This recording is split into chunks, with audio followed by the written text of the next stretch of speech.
What's going on, guys? Welcome back to the channel. And I just wanted to go over my thoughts and opinions of the live stream. This isn't going to be a long video because I plan on covering the entire official patch notes that are actually coming out today because it's pretty late over here.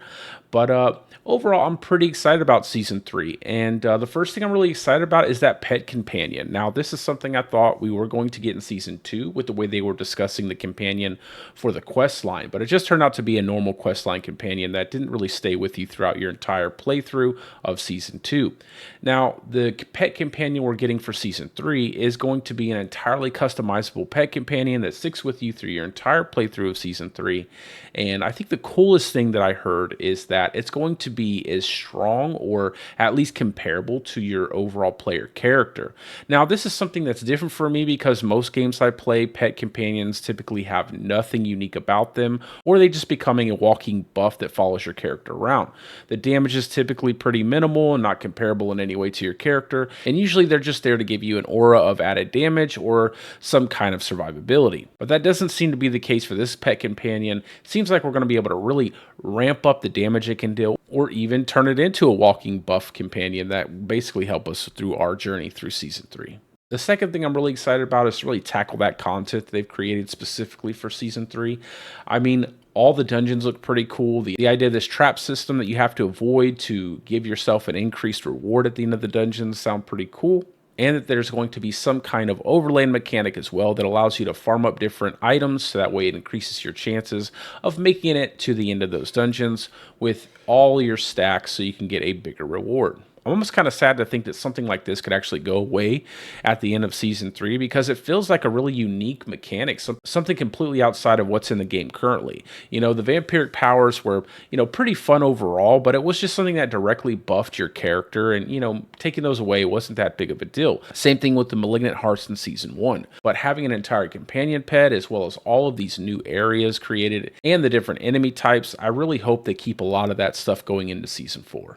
Something else I'm really excited about is how they discussed balancing going forward for Season 3. So initially, I know the developers had stated in a previous live stream that they had no plans of doing any post-season launch patches in terms of nerfing different builds. And in Season 2, we ended up with maybe a handful of really broken builds functioning off of either overtuned mechanics, exploits, or just outright bugs.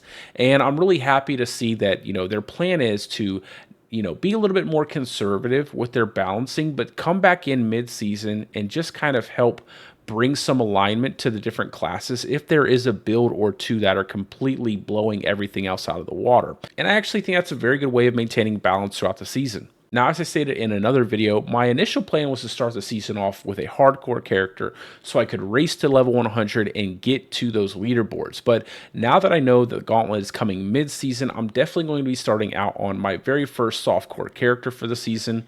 And it's still going to be a druid because I really want to get those builds out to you guys. But I'm definitely going to be changing back over to a hardcore character once we get closer to the mid-season because I want to tackle that gauntlet as fast as possible. And I'm definitely excited for those leaderboards.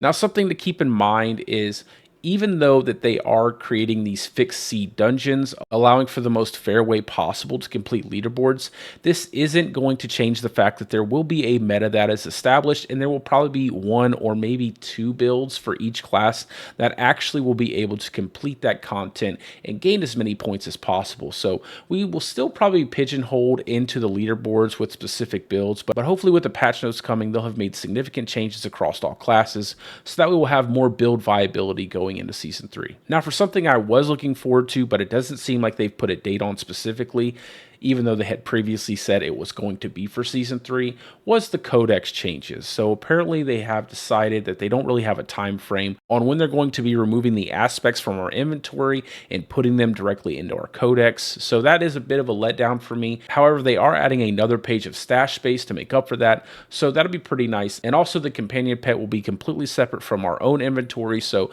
that should definitely help with a lot of the stash space problem. I'm also pretty happy to hear they're creating different uniques for the season that actually affect different player skills, so maybe we'll get some really unique builds coming this season, builds we haven't seen before, and that'll be a nice change into Season 3. Now, something I am a bit worried about is the fact that Uber Duriel will be your only place to really bump up your chances to receive Uber uniques, and I know a lot of people really spent a ton of time killing Uber Duriel during Season 2, and to think that those same players will probably have to basically redo that same grind over again for season 3 might put a lot of players off to going in there and grinding out those uber uniques. So I do hope that maybe sometime during the season that they go ahead and add another way where we can have an increased chance to get uber uniques, so that way it's a lot more fun for all players involved in season 3. But overall, like I said, I'm super excited for season 3. I cannot wait to get out there and make some really cool builds for you guys and get that stuff uploaded as fast as possible. I definitely look forward to playing with some of you guys now that I am going to be running a softcore character at the beginning of the season. And I really do hope that they do keep some of this content, because honestly, it looks really cool.